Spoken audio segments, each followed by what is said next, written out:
Genesis chapter 34. Now Dinah, the daughter Leah had borne to Jacob, went out to visit the women of the land.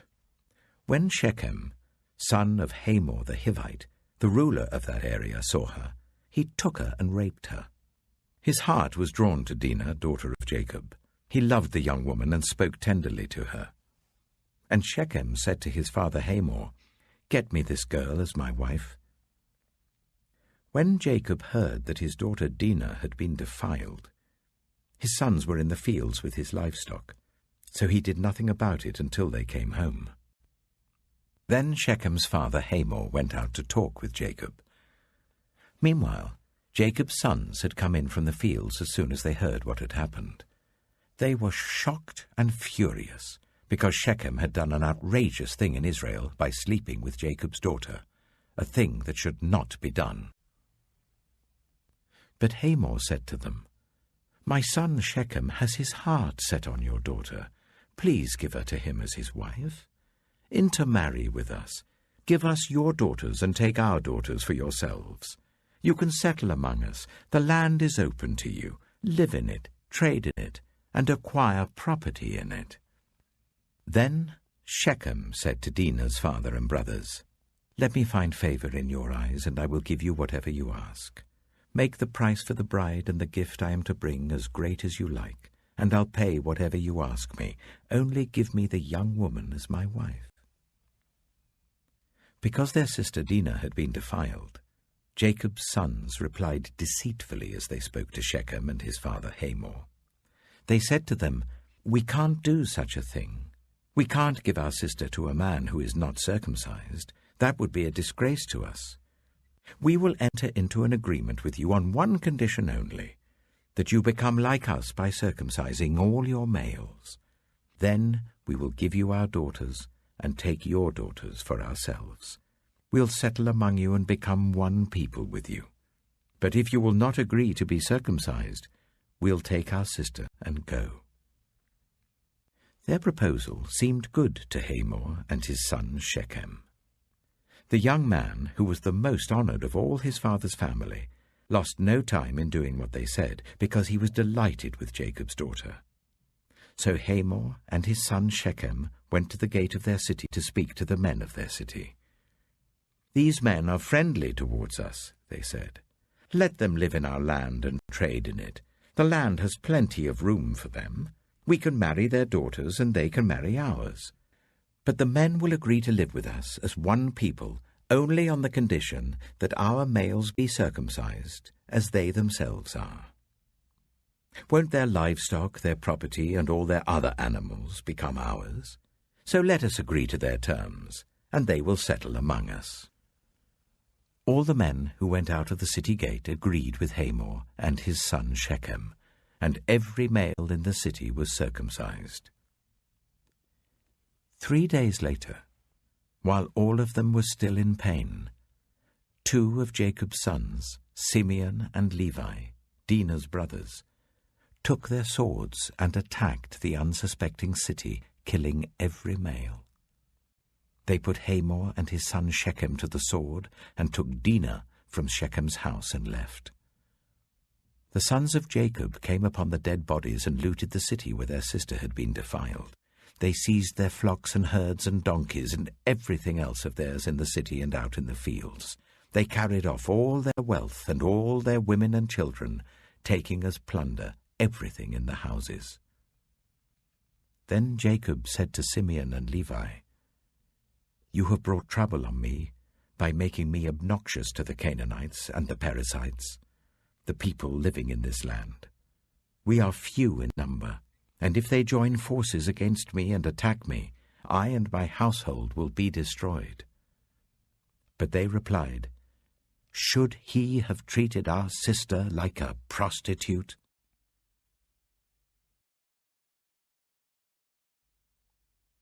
Genesis chapter 35.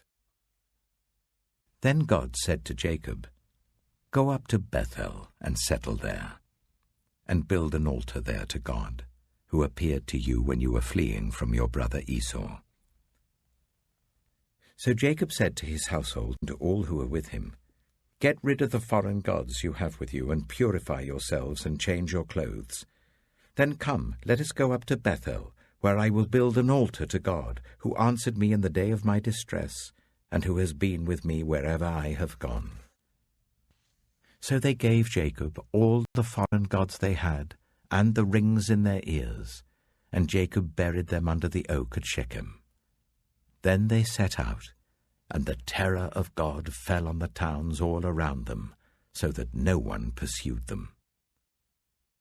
Jacob and all the people with him came to Luz, that is Bethel, in the land of Canaan.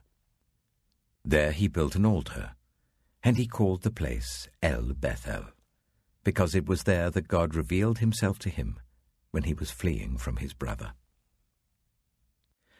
Now Deborah, Rebekah's nurse, died, and was buried under the oak outside Bethel. So it was named Allon Bacuth. After Jacob returned from Paddan Aram, God appeared to him again and blessed him. God said to him, "Your name is Jacob, but you will no longer be called Jacob. Your name will be Israel." So he named him Israel. And God said to him, "I am God Almighty. Be fruitful and increase in number. A nation and a community of nations will come from you, and kings will be among your descendants. The land I gave to Abraham and Isaac I also give to you, and I will give this land to your descendants after you." Then God went up from him at the place where he had talked with him. Jacob set up a stone pillar at the place where God had talked with him, and he poured out a drink offering on it. He also poured oil on it. Jacob called the place where God had talked with him Bethel. Then they moved on from Bethel. While they were still some distance from Ephraim, Rachel began to give birth and had great difficulty. And as she was having great difficulty in childbirth, the midwife said to her, "Don't despair, for you have another son." As she breathed her last, for she was dying, she named her son Ben-Oni, but his father named him Benjamin. So Rachel died, and was buried on the way to Ephraim, that is Bethlehem. Over her tomb Jacob set up a pillar, and to this day that pillar marks Rachel's tomb. Israel moved on again, and pitched his tent beyond Migdal Eder. While Israel was living in that region, Reuben went in and slept with his father's concubine Bilhah, and Israel heard of it. Jacob had 12 sons. The sons of Leah: Reuben, the firstborn of Jacob, Simeon, Levi, Judah, Issachar, and Zebulun. The sons of Rachel: Joseph and Benjamin. The sons of Rachel's servant Bilhah: Dan and Naphtali. The sons of Leah's servant Zilpah: Gad and Asher. These were the sons of Jacob who were born to him in Paddan Aram. Jacob came home to his father Isaac in Mamre, near Kiriath Arba, that is Hebron, where Abraham and Isaac had stayed. Isaac lived 180 years. Then he breathed his last and died, and was gathered to his people, old and full of years. And his sons Esau and Jacob buried him.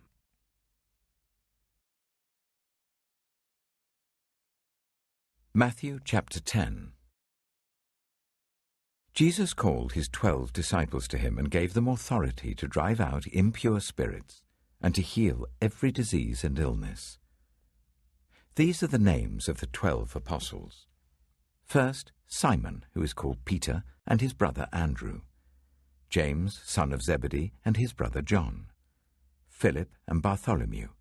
Thomas and Matthew the tax collector. James, son of Alphaeus and Thaddeus. Simon the Zealot, and Judas Iscariot, who betrayed him. These 12 Jesus sent out with the following instructions. Do not go among the Gentiles or enter any town of the Samaritans. Go rather to the lost sheep of Israel. As you go, proclaim this message. The kingdom of heaven has come near. Heal those who are ill, raise the dead, cleanse those who have leprosy, drive out demons. Freely you have received, freely give. Do not get any gold or silver or copper to take with you in your belts. No bag for the journey, or extra shirt or sandals, or a staff, for the worker is worth his keep. Whatever town or village you enter, search there for some worthy person, and stay at their house until you leave. As you enter the home, give it your greeting. If the home is deserving, let your peace rest on it. If it is not, let your peace return to you. If anyone will not welcome you or listen to your words, leave that home or town, and shake the dust off your feet. Truly I tell you, it will be more bearable for Sodom and Gomorrah on the day of judgment than for that town. I am sending you out like sheep among wolves. Therefore be as shrewd as snakes, and as innocent as doves. Be on your guard. You will be handed over to the local councils and flogged in the synagogues. On my account, you will be brought before governors and kings as witnesses to them and to the Gentiles. But when they arrest you, do not worry about what to say or how to say it. At that time you will be given what to say, for it will not be you speaking, but the Spirit of your Father speaking through you. Brother will betray brother to death, and a father his child. Children will rebel against their parents and have them put to death. You will be hated by everyone because of me, but the one who stands firm to the end will be saved. When you are persecuted in one place, flee to another. Truly I tell you, you will not finish going through the towns of Israel before the Son of Man comes. The student is not above the teacher, nor a servant above his master. It is enough for students to be like their teachers and servants like their masters. If the head of the house has been called Beelzebul, how much more the members of his household? So do not be afraid of them, for there is nothing concealed that will not be disclosed, or hidden that will not be made known. What I tell you in the dark, speak in the daylight. What is whispered in your ear, proclaim from the roofs. Do not be afraid of those who kill the body but cannot kill the soul. Rather be afraid of the one who can destroy both soul and body in hell. Are not 2 sparrows sold for a penny? Yet not one of them will fall to the ground outside your Father's care. And even the very hairs of your head are all numbered. So don't be afraid. You are worth more than many sparrows. Whoever acknowledges me before others, I will also acknowledge before my Father in heaven.